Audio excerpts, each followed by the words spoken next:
बहुत समय पहले की बात है, जब धरती पर धर्म और अधर्म के बीच भयंकर संघर्ष चल रहा था। उस समय एक ऐसी घटना घटी जिसे आज भी लोग आस्था, इतिहास और रहस्य का अद्भुत संगम मानते हैं। यह कहानी है उस अद्भुत पुल की जिसे राम सेतु कहा जाता है। कहते हैं कि जब माता सीता का अपहरण हुआ तो उन्हें समुद्र के पार एक द्वीप में कैद करके रखा गया था। उस द्वीप तक पहुंचने के लिए विशाल समुद्र को पार करना असंभव सा लगता था। चारों ओर गहरा पानी, तेज लहरें और अनंत दूरी। ऐसा लग रहा था जैसे उस पार पहुंचना किसी इंसान के बस की बात नहीं। तब प्रभु राम अपनी वानर सेना के साथ समुद्र किनारे खड़े थे। सबके मन में एक ही सवाल था, इस अथाह समुद्र को कैसे पार किया जाए। सेना के योद्धा बहादुर थे, लेकिन समुद्र की विशालता के सामने वे भी असहाय महसूस कर रहे थे। कहते हैं कि कई दिनों तक समुद्र से रास्ता देने की प्रार्थना की गई, लेकिन जब कोई रास्ता नहीं मिला तब एक चमत्कारी विचार सामने आया।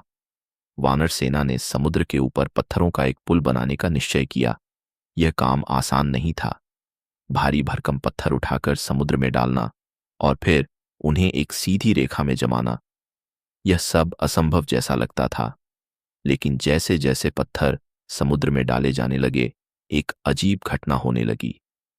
पत्थर डूबने के बजाय पानी पर तैरने लगे। सेना के लोग हैरान थे, पत्थर पानी में डूबते क्यों नहीं थे। कुछ लोग कहते हैं कि उन पत्थरों पर राम का नाम लिखा जाता था और जैसे ही उन्हें समुद्र में डाला जाता वे तैरने लगते। धीरे धीरे एक एक पत्थर जोड़कर समुद्र के ऊपर एक लंबा रास्ता बनता चला गया। दिन रात मेहनत चलती रही। हजारों योद्धा जंगलों से पत्थर और चट्टानें लाते और समुद्र में डालते जाते। समुद्र की लहरें उस रास्ते को तोड़ नहीं पाती थीं। ऐसा लग रहा था जैसे कोई अदृश्य शक्ति इस काम में मदद कर रही हो। कई दिनों की कड़ी मेहनत के बाद आखिरकार समुद्र के ऊपर एक विशाल पुल बनकर तैयार हो गया। यह पुल इतना लंबा था कि उसने समुद्र के दो किनारों को जोड़ दिया। अब सेना आसानी से उस पार जा सकती थी। कहते हैं कि इसी पुल के सहारे सेना समुद्र पार करके उस द्वीप तक पहुंची और वहां एक महान युद्ध हुआ। उस युद्ध के बाद धर्म की जीत हुई और माता सीता को वापस लाया गया। लेकिन यह कहानी यहीं खत्म नहीं होती। सदियों बाद जब लोग इस घटना को केवल एक पौराणिक कथा समझने लगे, तब कुछ आश्चर्यजनक बातें सामने आने लगीं। समुद्र के बीचों बीच आज भी एक लंबी पत्थरों की श्रृंखला दिखाई देती है, जो एक किनारे से दूसरे किनारे तक फैली हुई है। जब वैज्ञानिकों ने इस जगह का अध्ययन किया तो उन्होंने पाया कि यह कोई सामान्य प्राकृतिक चट्टानें नहीं हैं। कुछ जगहों पर पत्थर ऐसे लगे हैं जैसे उन्हें जानबूझकर एक लाइन में रखा गया हो। यह देखकर कई लोगों को लगा कि शायद यह कोई प्राचीन मानव निर्मित संरचना हो सकती है।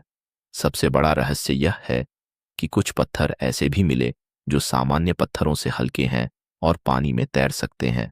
यह बात लोगों के लिए आज भी एक पहेली बनी हुई है।